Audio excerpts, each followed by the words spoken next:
Ciao ragazzi.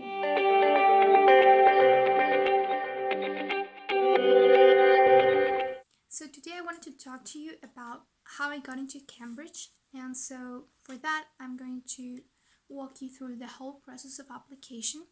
I'm going to talk about how to choose your university, how to select the program, which are the documents that are required for submission, and finally I'm going to talk about the things I wished I would have known before applying, because not everything's rainbows and butterflies. And of course, I'm also going to talk about the reasons for deferring the offer and possibly rejecting it. Okay, so let's move on with the first. Okay, so the first one is to choose your university. And so, what my advisor told me was to look for the Russell Group universities because those are the top ranked universities in the UK. And after I have the list, I should look for the ones that have the programs that were most appealing to me. Okay, so this is the list of the Russell Group universities. Here you have it. It's a list of um, 24 universities. So the ones that I have applied to are Bristol, Cambridge, Edinburgh, probably going to plus to Glasgow, but I'm not sure. I applied to Leeds, Nottingham. Not sure if I'm going to apply to UCL, but yeah, there are quite a lot of them. So, after you have that list, what you should do is look for the program and the university. So, I'm interested in this program which is called Scientific Computing. Um, let's say Cambridge. Okay, so this is the one I applied to. So now I'm going to talk about the list of documents that you should have with you before applying. So one of the most important ones that is going to be, you're going to have to submit this to every single university. So you must make sure that you get a good score in this one. And I would recommend, if you're only applying to the UK, I would recommend doing the IELTS one because not all universities accepted TOEFL due to some fraudulent incidents in the past. So I took the TOEFL test and the IELTS one. The TOEFL test, I would say, was easier in listening, writing, and reading. But because for speaking you have to talk to a computer, well, that was very awkward and very stressful in the sense that you couldn't complete your sentences sometimes because you had a limited amount of time. So it wasn't like a real conversation. So if you struggle with that, I recommend doing the IELTS. This one is multiple choice test. It's a multiple choice test, but the IELTS is not. The IELTS is more like fill in the blanks or make associations or things like that.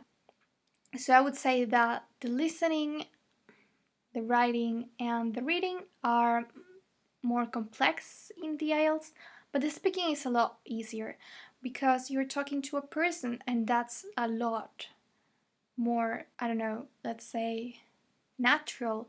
I know my speaking skills aren't the greatest, but I managed to get an 8.5 in speaking out of 9.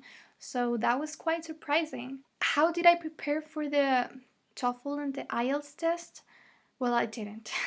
It doesn't mean I haven't been practicing English my entire life. In elementary school, it was very basic English, the English that every kid learns, like the basic verbs, conjugation, nouns, things like that.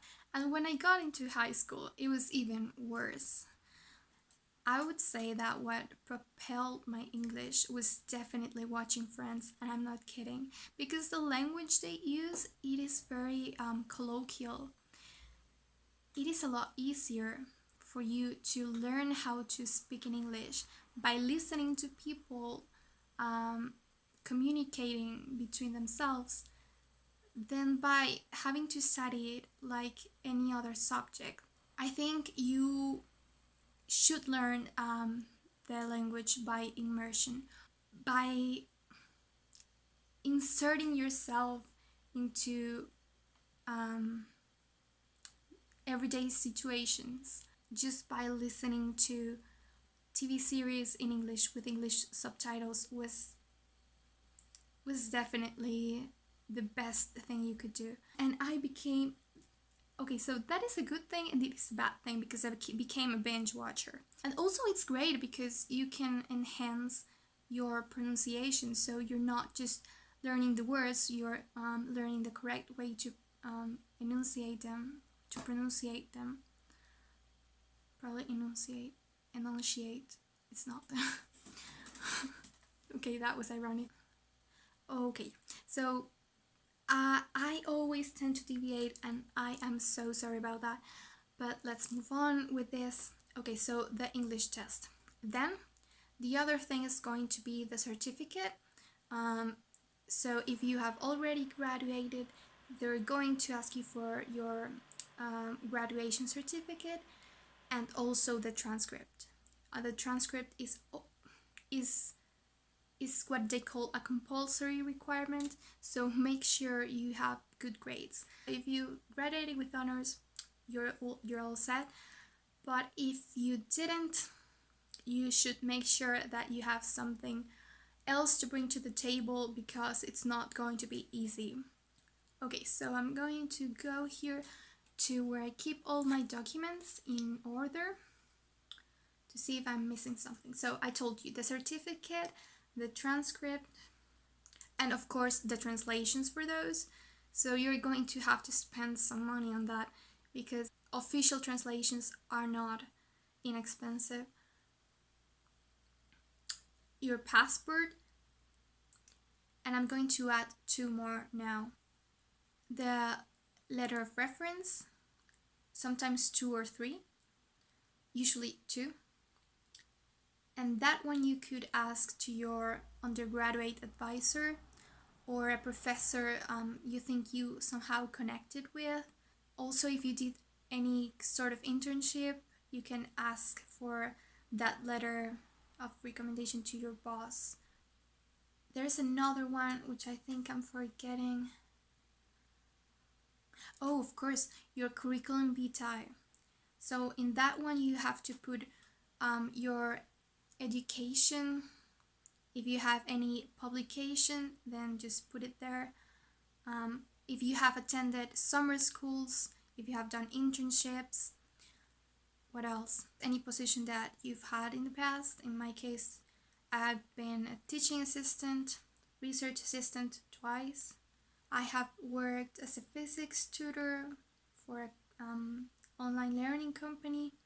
I did an internship at Imperial College London. And I guess that's about it. And finally, the most important one is the statement of purpose, which can come in two ways.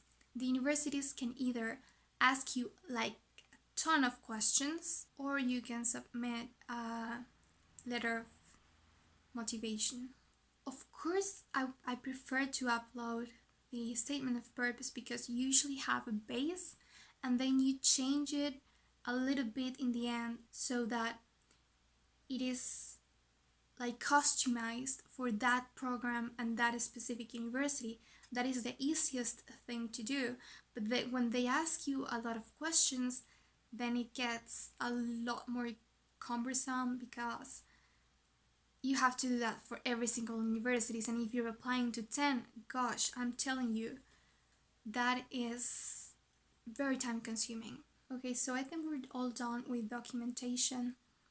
And I also wanted to talk to you about the skills that I think were crucial for getting the offer. But I think I have already covered this topic a bit in the sense that I told you that they're expecting you to have a minimum set of requirements and the rest how you stand out, why you're a suitable candidate, and why they should pick you among all of the rest of applicants. And how do they evaluate that? Simple. The statement of purpose, the recommendation letters, and your research experience. And how do they assess that? There are tons of universities who have interviews. So you can say all you want, but if in your interview you do not demonstrate that you have those skills, they're going to notice. But getting an interview is actually a very good sign, because what they do is the following. They classify students into those who fulfill the minimum requirements, those who don't, and all those who don't, they're rejected instantaneously. And those who do, they're going to have an interview.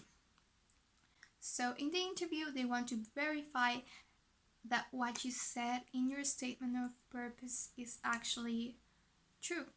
And they also want to evaluate your skills. I was given lots of questions just to make sure that I actually understood the material. They wanted to make sure that I would be successful. Now, what are my suggestions? Don't be nervous. I know, this may sound as cliche as telling a sad person not to be sad, but I'm being honest. If they don't see that you have confidence in yourself and that you know what you're talking about, then maybe you're not the candidate they're looking for. Be honest, be humble when you don't know the answer to a question, but you need to show them how bad you want this opportunity and how suitable you are for this position. You have to convey the idea that they actually need you, that the people that are actually benefiting,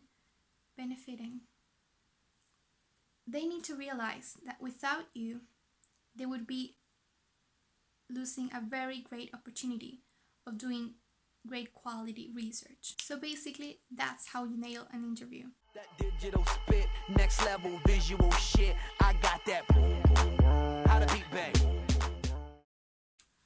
Now, let's get real.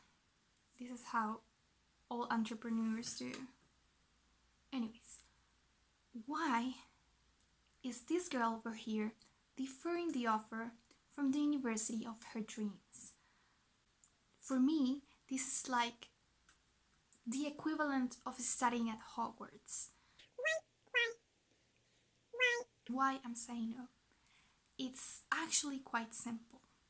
I didn't get any scholarship.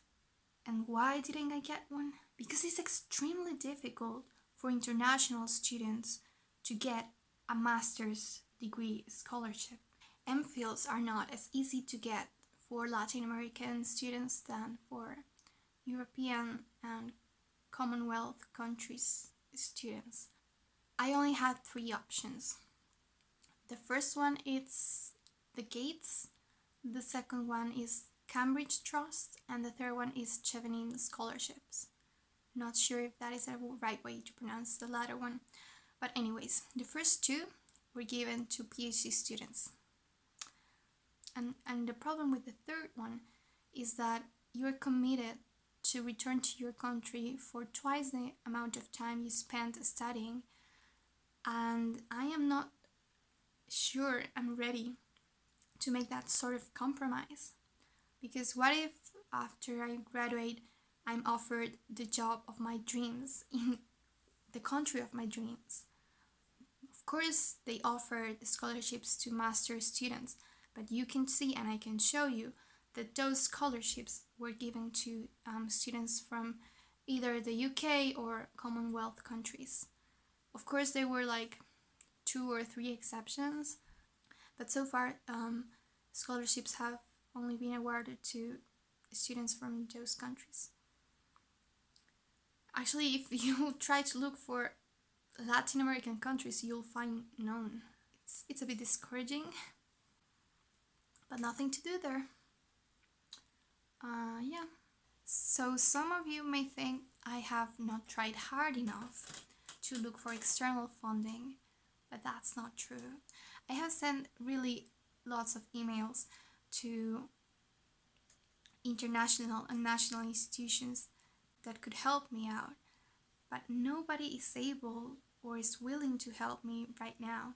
In Costa Rica, currently we don't have any, because the one that we had, which is called MISIT, which stands for Ministry of Science, Technology and Telecommunications, they had a program for funding master's degree, and they were fully funded, and that was great 2 years ago. But with this fiscal crisis, they have closed every single opportunity for postgraduate degrees scholarships. So in Costa Rica, I have no chance of getting a scholarship. And when I ask for help to international institutions, they either say one of two things. The first one is, we're sorry, but we only offer financial support to PhD students. Yeah, makes sense. And second, we have a list of, let's say, 100 scholarships for European students. And I'm like, I am European. And they say, have you lived the last 3 years in Europe? And I say, no, but I have the nationality, and they don't care.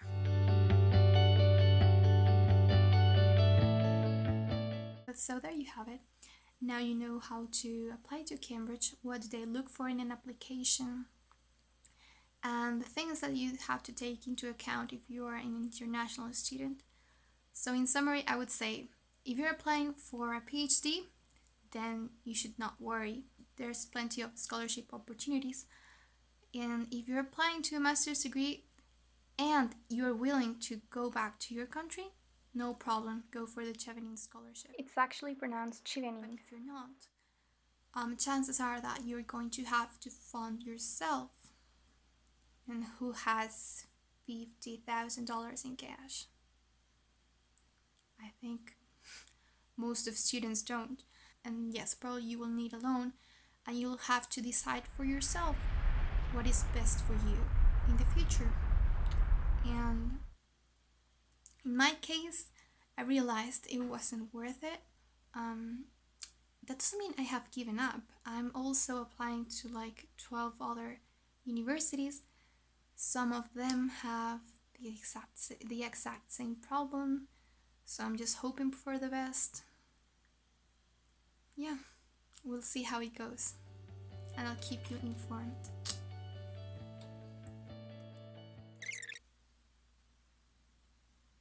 So in general, I hope you found this video useful, and if you want something in particular, do not hesitate to contact me. I want you to achieve your dreams as well, and if I can be your guru, your mentor, of course, I'll be there for you. I'll be there for you.